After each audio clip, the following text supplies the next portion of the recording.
This is a stock analysis update for British American Tobacco. British American Tobacco are the world's largest tobacco company. Would you believe it if I told you that 19% of the world population smokes? They pay a 6.6% dividend yield and have a bit of cash sloshing around, enough to be engaging in 2 billion worth of share buybacks in 2022. Now, the majority of their current revenues come from smoking products, which they call combustibles. However, the number of smokers is declining 4% by volume every year.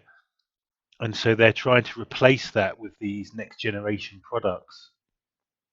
And they're targeting 5 billion of new category revenues by 2025. They've got quite a lot of debt at 40 billion. They have a debt to EBITDA ratio of 3.0. So that ratio is going down as we go through the years, but still they are quite leveraged. They are still quite leveraged, which is something I don't generally like. They split their business segments into 4 different areas of the world. There's the USA, which represents 46% of their revenues, and then Europe and North Africa, which is about 23%.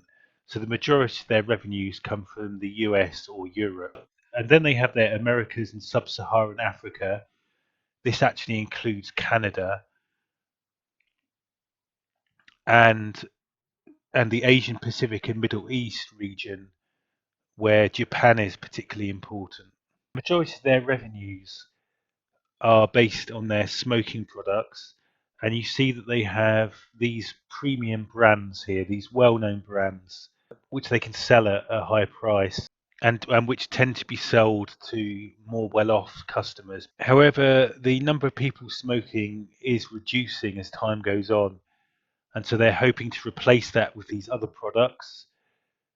They have their vaping products, thermal heat products, and this modern oral, which I've called chews, which are essentially nicotine pouches. And then, of course, there's also snuff, which is something particular to the United States. So here we can see interesting differences in the different parts of the world. So vaping is generally taken over from smoking in most parts of the world, apart from the Asia, Pacific and Middle East area, where vaping just hasn't caught on. But however, thermal heat products are quite a thing. You see how in the US we have this curiosity of people still using snuff. And in Europe, there's actually quite a bit more diversity in alternatives to smoking, with the chews, thermal heat products, and vaping actually taking an equal share. In this box here, the numbers focus on revenue. And we see that in the first half of 2022, BAT actually experienced growth in their cigarette revenues and fairly impressive increases in revenues in the other areas. However, the number of people smoking in the world dropped by 4%, and the volume of cigarettes sold actually also dropped. So BAT were able to make more money from fewer people smoking by raising prices. Now it's interesting when we look at these markets down here and compare them with the US and European markets, because down here we actually saw the number of people smoking increased in terms of the volume of cigarettes sold. So that is a interesting phenomena. And obviously in these parts of the world there isn't the same stop smoking culture that we have in the US and Europe. So that's kind of reassuring that the cigarette volumes are being increased in these areas. However, unfortunately, they only represent about 30% of the overall revenues. And in the US, it's quite alarming to see that cigarette volume actually decreased by 13%. And when we look in Europe, we see that cigarette volume decreased by 9%. So even though they were still able to charge more to make up for it, I do find it a little bit worrying that their cigarette volume is declining by this rapid rate. And also the speed of growth in vaping has decreased from 67% last year to only 90% in the US, and it's only 9% in Europe. So I find that a bit alarming too, because I really think that the vaping has to continue to grow quite strongly to make up for the reduction in people smoking. And to focus on vaping here, and obviously you've only got to look around you, and it's quite obvious that vaping is clearly replacing cigarettes as the new form of smoking with reduced risk. According to this from the BAT annual report, they're now confident in releasing data that shows that vaping is a lot less dangerous than smoking. If you put these different cancer causing things at 100% for smoking, you can see that the same numbers are only 9% for cytotoxicity and nothing in the other factors. So we really do see data now that vaping is a lot less dangerous than smoking. Now, BAT say that Views is now the #1 global brand with 33.5% market share. I think that could be the case for the particular kind of dosage that they are, but it does surprise me a bit because you see a lot of vapors using vape shops, and also I've noticed that there a lot of people use these elf bars or geek bars, and actually BAT did say that the rate of growth slowed partially because of the predominance of these new disposable brands. They've actually responded to that by bringing out their own disposable brand. It's called Views Go.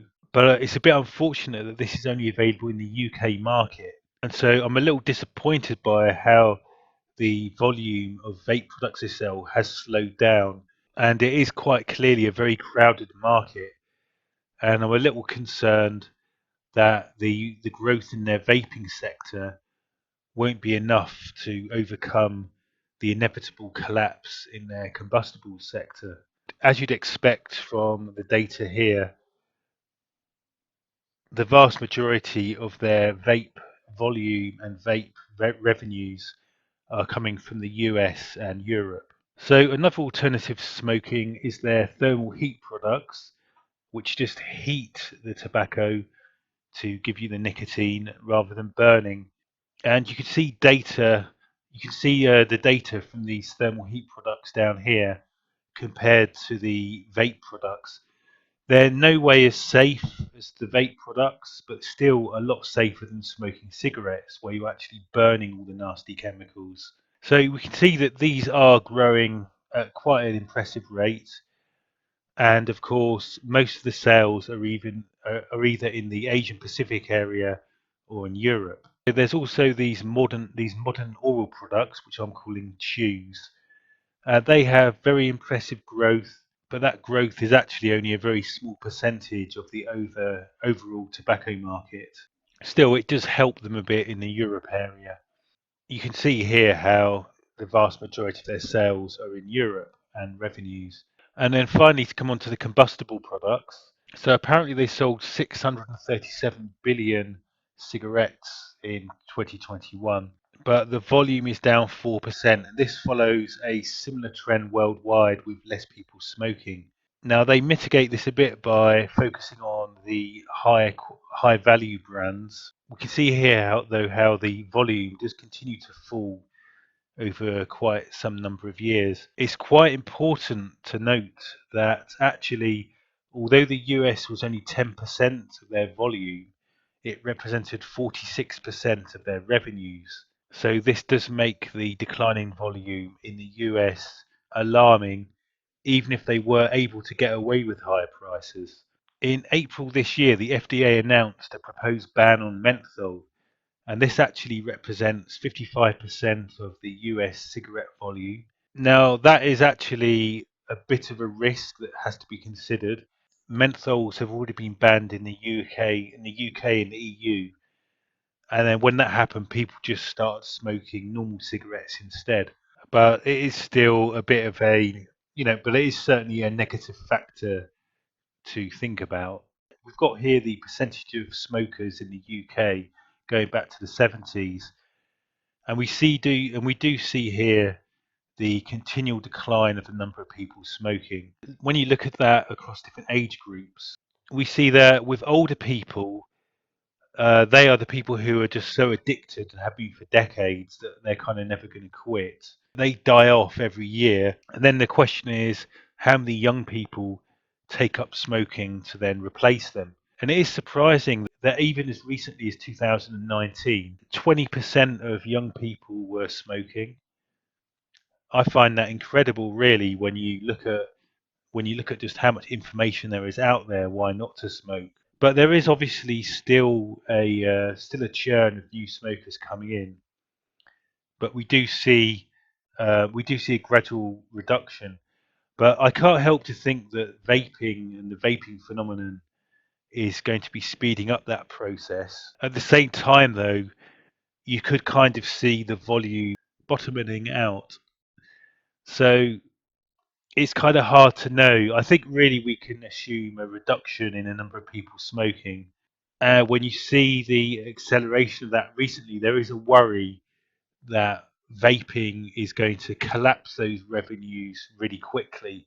Really, you could say the worst case in terms of BAT revenues would be a acceleration of people quitting smoking and vaping, as that would destroy their revenues before they were able to compensate for them using vaping.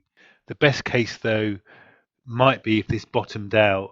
If you are always going to get enough people stupid enough to smoke because they think it's cool, we need to wait a year or two to see how bad it is.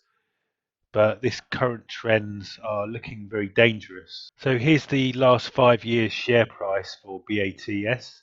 There was massive news in 2017 when they did a takeover of Reynolds. As you can see here, this increased their assets from about 40 billion to 141 billion.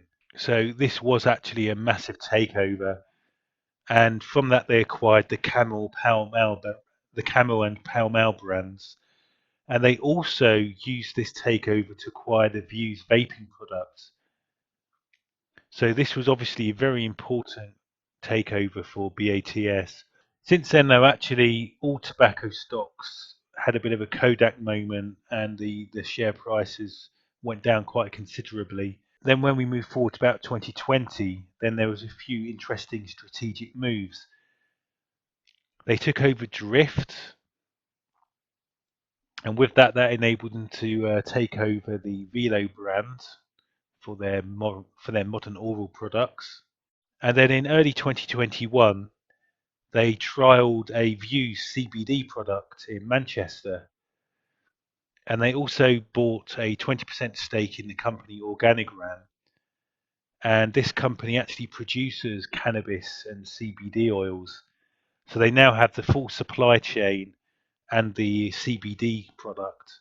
The thing is, though, this to me is quite interesting, and I'd love to see news of them rolling this out across the world, increasing revenues from selling CBD products. However, after that trial, they seem to have just sat on this, and I haven't seen any positive news on this ever since they stopped the trial, which is a bit unfortunate.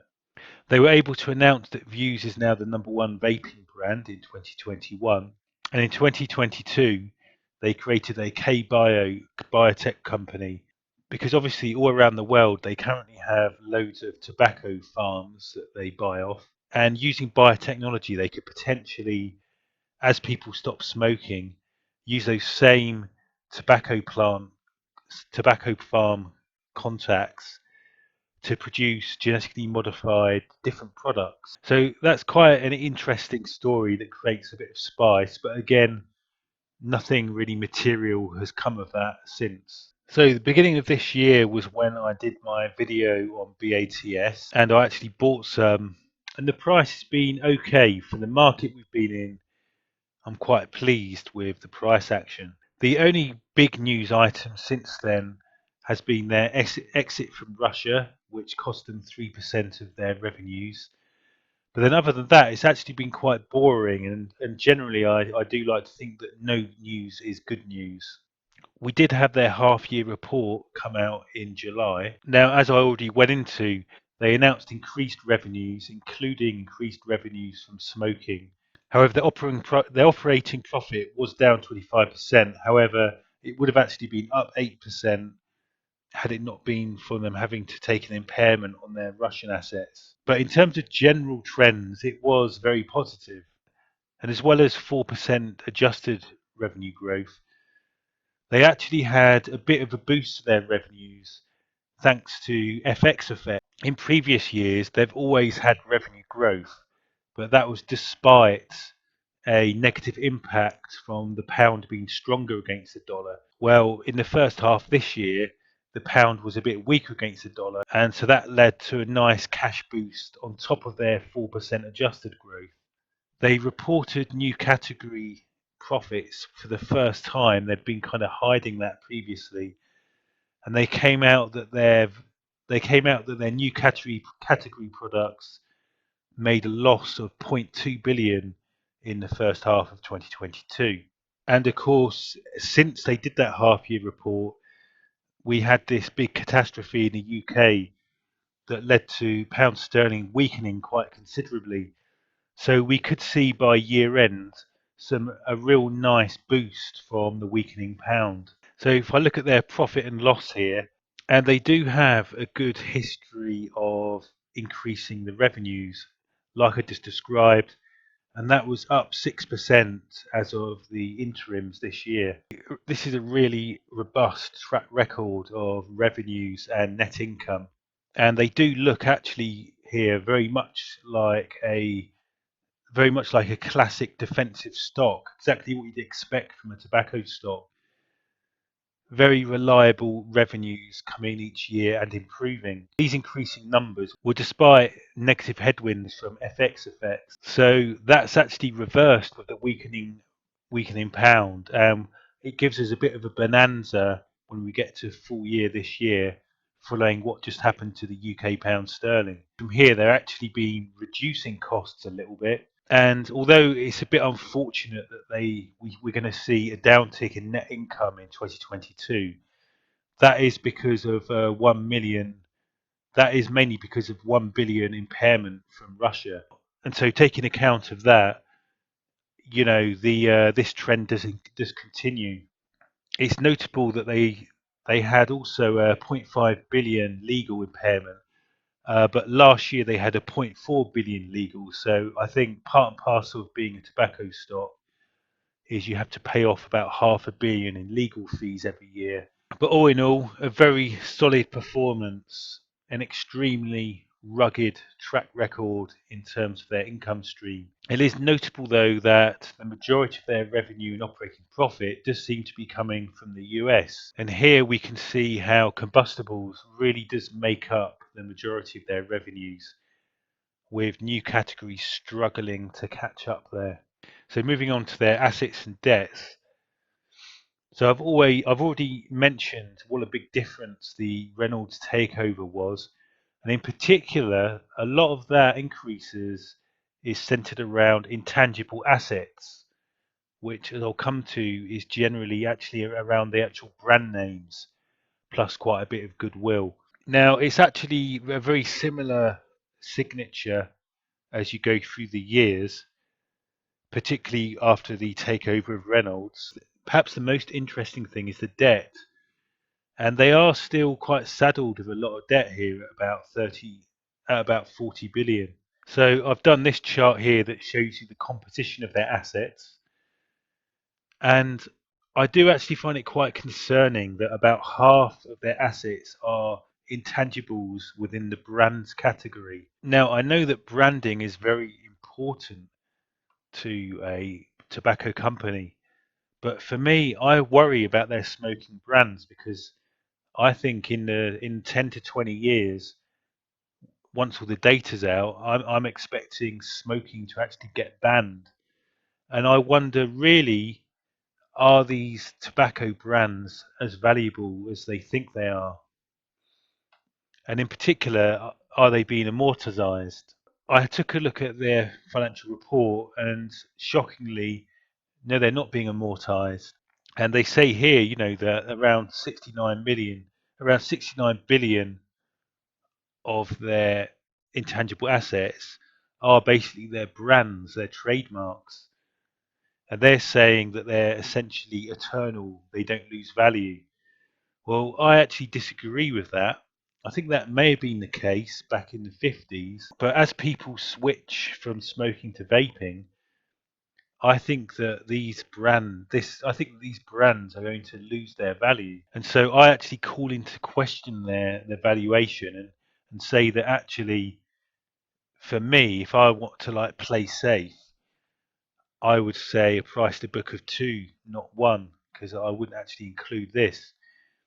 Of course, you've got to then consider that Views has a growing brand value, if you like, but all the same, you know what I'm saying. I think I'm not really convinced about the value of their brands. I'm very convinced in the short term, but I think in 10 to 20 years, those brands could start, really have to be losing their value because you just won't be able to sell so many cigarettes to people anymore. So, nevertheless, they have if you are including the brands, they have a price to book of about 1 at the moment.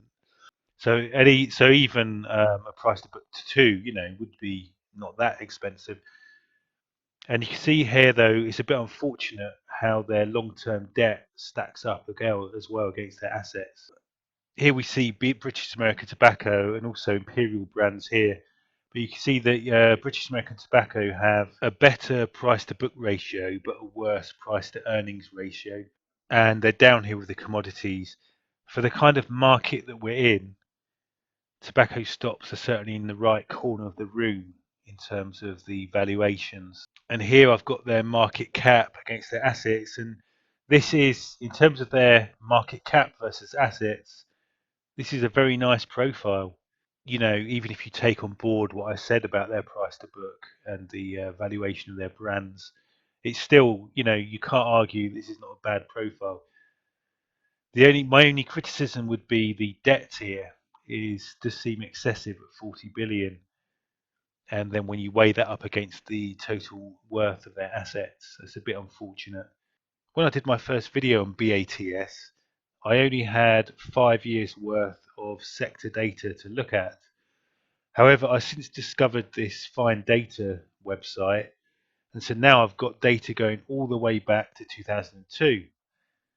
Now, unfortunately, when I first looked at them, this to me looked like a really bullish chart. When we go back, though, it's now looking like a bit of a disaster zone. Now, it's notable that during the credit crisis, tobacco stocks obviously did perform very well and behaved like defensive stocks versus all the other different classes, which dropped sharply around here. But then, so that's kind of nice to know when you think about what part of the market cycle we think we're in now. But then when you look at the overall trend, they do look like tobacco stocks went through a bit of a Kodak moment back in around 2017. And now when I look at where we are now, we could very well be just in like an uptick as part of a trend of just collapsing down, having had our Kodak moment. Now, obviously, the hope is that BATS are able to successfully transfer their revenue streams from combustibles through to vaping. And if they achieve that, we're then going to see like a transformation trend where it will return back to a more normal trend. However, really, I think there's a higher chance of this, if I'm honest. And it's certainly when I look at the sector data here, it's not favourable. So here's a statement of cash flows, and they generated 12 billion from normal activities. Around 10 billion of that was from actually selling cigarettes, as far as I can make out. Plus, they took on 1.7 billion in new debt, and they had to pay out about 2 billion in taxes, half a billion in capex, plus 0.6 billion in new investments. And they have to pay out 1.5 billion interest on their debt. They devoted 4.8 billion to pay off old debt, and they were able to pay out 4.9 billion in dividends. So overall, that was about a million loss overall. But then bear in mind, they did pay off 4.8 billion of debt. So overall, that is a fairly positive cash flow. And when I take away the things they don't have to do, but keeping the 4.9 billion dividends, assuming that they keep on doing that. That actually leads nearly to a 3 billion positive cash flow situation. So the statement of cash flows for BATS is extremely healthy, especially when you consider that the weak pound means they're going to have even more cash coming in this year. And I've got here a different representation of their statement of cash flows. And from here, it's kind of easier to see that this is all the money they've got, lots of cash coming in from selling cigarettes, which they top up a bit with new debt. And this is enough for them to pay all of the costs that they need for running the business normally, plus all this quite a decent contribution here for dividends. Then after all that, they've still got 5 billion that's enabled them to pay off a significant chunk of their debt. Unfortunately, they generated 2 billion of new debt, but still overall, that's a decent reduction in their overall debt. And this data construct here certainly does demonstrate how they're very healthy in terms of their cash flow. Looking at the shareholders situation, and one thing that's notable is that only 1% of the total shareholding is retail investors. Really, the only thing to say is generally the only movements amongst the big boys has been buying since 2021. So it's been good to go and have another look at BATS. I've got better long-term sector data than I did last time I looked at them. And I have to say, this doesn't look great. One thing for sure, though, is their track record and current situation is extremely robust in terms of their revenues. And with the fairly recent news of a very weak pound sterling, they're in for a bit of a bonanza this year. And they have a very solid record of increasing their revenue growth, which is only enforced by their H1 data. So they are a solid defensive stock with great dividends and great revenues. I do have a concern though with the rate of decline of the volume of their cigarette sales in the US and in Europe, and also with the slowdown in the growth of the vaping sales. So overall, my verdict is a hold. They have a stunningly robust trend of which now spans 5 years of really good revenue and net income growth. And they do look like a bona fide defensive stock paying awesome dividends. Plus the weakening of pound sterling which happened recently should be an extra cash bonanza for shareholders. But the fall in EU and US cigarette volume is alarming, as is the slowdown in the growth of the number of vaping products they've sold. Plus, I really do have a question mark about how they've valued their assets, because I think that the brands should be amortized due to the fact that no one will be smoking in 10 years' time. So, really, I come to a conclusion after thinking about it that they do have a solid trend and amazing finances as a classic defensive stock, but there are significant risks. And although I'm going to hold, I really want to look. I really am going to be watching them like a hawk, particularly the cigarette volume decline and vaping growth. And I've decided on review of my overall portfolio to hold on to them, and I've set my stop loss posture accordingly. Specifically, I'm doing away with the 10% stop loss I had, and now I'm going to have just 15% stop loss. Then I'll sell half, and then a second 15% stop loss. Bear in mind that that is in consideration of my overall portfolio where I'm really low in stocks anyway. If you smoke, stop smoking. It's bad for you. And I hope you've enjoyed this video. Goodbye. Please read the disclaimer and remember that prices can go down as well as up.